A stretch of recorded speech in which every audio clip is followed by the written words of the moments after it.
Yan o. Oh, bagong ligo yan o. Basa pa siya. Oh, oh. Oh, akangkang na siya. Ulo, nakangkang talaga siya. Basang-basa pa talaga yung tiyan niya oh. Yan, ano ko sa electric fan be kasi ayaw mo magpapunas kasi. Ayan, oh.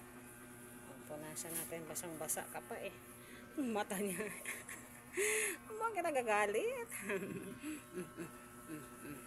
Punasan natin yung pa.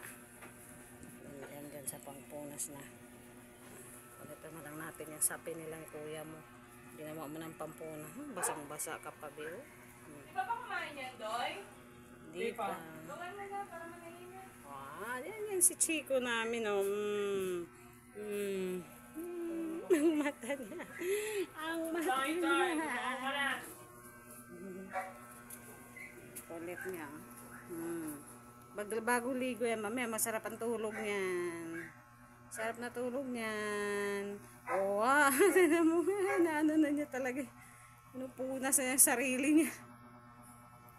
Kaya kasi pinupunasan ng towel, ayaw. Tumatakbo, ayan.